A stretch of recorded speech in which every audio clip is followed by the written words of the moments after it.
Hey guys, welcome back to my channel. So today I thought I'd run through with you how I revised for history. So I did a poll on Instagram and history was the second most popular, with science being the first, so I thought I'd get this out for you as soon as possible. And history is one of the harder GCSEs, although it's really not that hard when you think about it.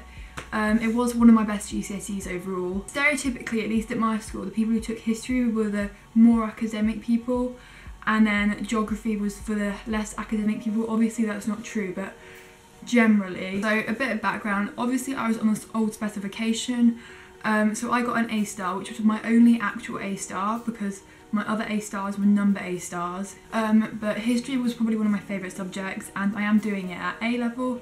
It's so different at A level, it's more like English at A level, but that's besides the point. So as I was on the old spec, if these tips for some reason don't apply to yours, as I haven't really researched it, then I'm really sorry, but this is a how I revise, not how to revise video, which is why I labelled them that. Yeah, I hope this is helpful to you guys.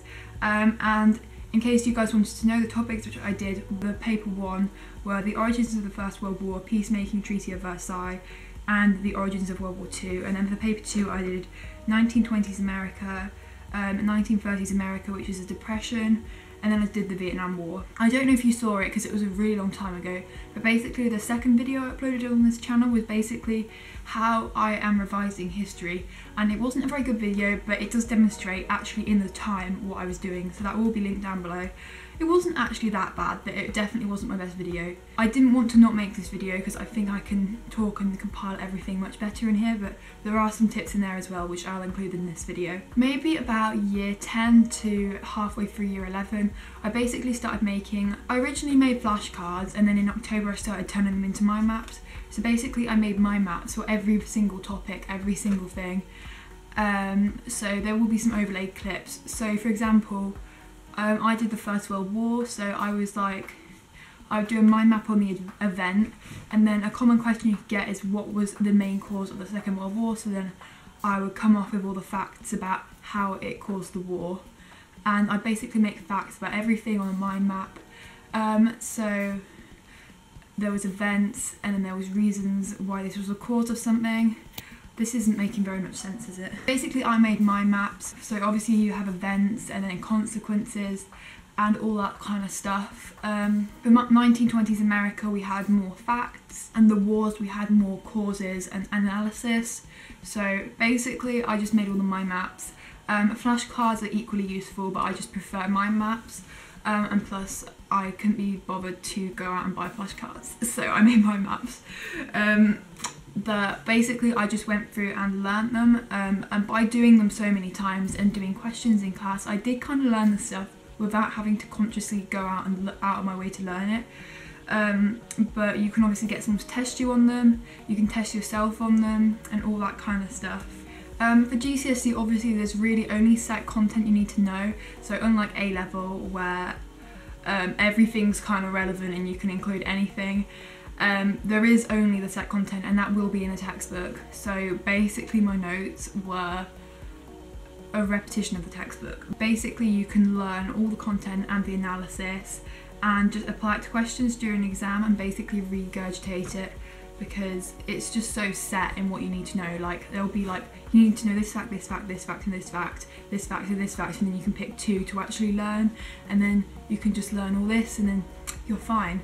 So, I mean, looking back, there wasn't a lot to learn. So basically for mock revision, all I really did was I finished all my mind maps, which was a revision because I was going over the content, kind of, and then the night before the exam I made my sticky note wall, and I will insert a video of that. I don't have it anymore, I put it in the bin because it wasn't useful for anybody. I've like condensed every mind map to about 4 bullet points, which were very, very brief, and then per sticky note I put them all on the wall on this big poster, and basically the whole spec was on my wall for like 2 months, and it looked so ugly, but you know.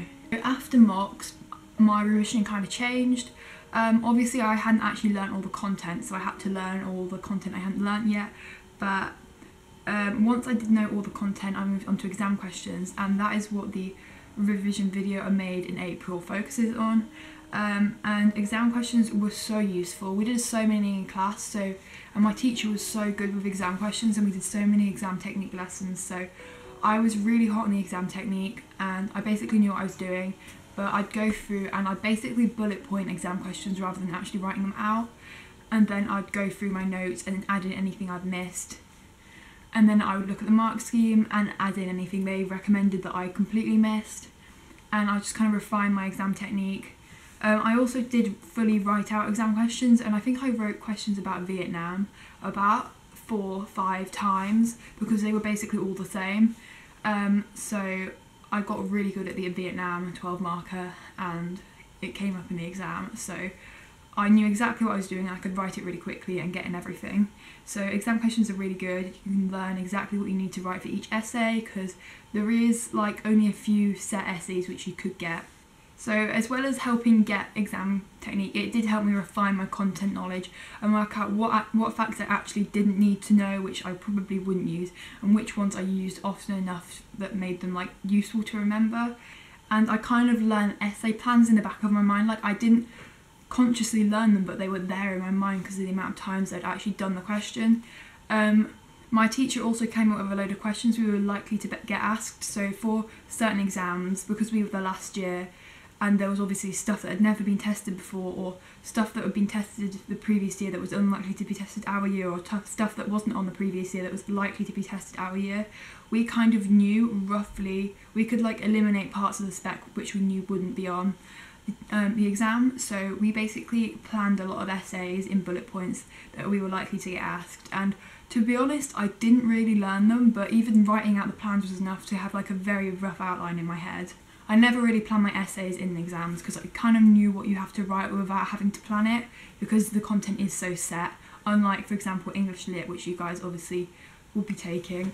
At A level you do have to plan your answers because it is so much more like English Lit, but at GCSE you don't have to plan your answers, you just regurgitate the stuff on that topic and then apply it to whatever question's asking you, and you really don't have to plan at all. So basically you refine your exam technique by practicing exam questions, and you kind of make sure that you've covered every kind of possible question that could come up, which means anything you get asked, you kind of know what you're doing, you've kind of done something like that before, and you will know the content to apply it even if you haven't. Basically, if you've done lots of exam questions, you're prepared for almost anything. I did some of the most weird exam questions which I knew weren't going to come up, but I did them anyway just in case. And even though they didn't come up, I had a good solid basis of the knowledge surrounding it so that I could like basically do anything. My teacher was so good for history. Like I had a lot of really good teachers, but my history teacher was really, really good. We did so many exam questions in class and he was really hot on making us learn the facts. It's just his style of teaching was really good, so obviously that's not how I revised in the sense that you guys can replicate it, but he was really good. He did so many essays and marked them for us. He was really good at running through essays after he'd marked them and telling us where we could have gone wrong, what we can say, how we can apply it to the question, and he was really good at teaching his exam technique, as I said earlier. But exam questions are just really, really efficient, and they're a really good way of learning content at the same time as applying it to the question. And yes, you don't really want to be learning from exam technique. Like you want to have already learnt it, but it's a good way of consolidating, if you know what I mean. Like you do know it, but you're trying to get better at it, if you know what I mean. Basically that was all I did to revise for my history GCSE, and as I said, I got an A star, so you know. I hope you guys found this video helpful, and I will once again leave other videos which I think are really good down below. I haven't watched a lot actually because obviously they're not relevant to me, but I will do that, and I hope you found this useful. The next How I Revise video will hopefully be a languages one, and then after that it should hopefully be geography, and then my GCSE videos will just be done. I'm not doing English language, I explained it over my Twitter if you want to see. Yeah, I hope you found this useful, and I'll see you very, very soon for a brand new video. Bye!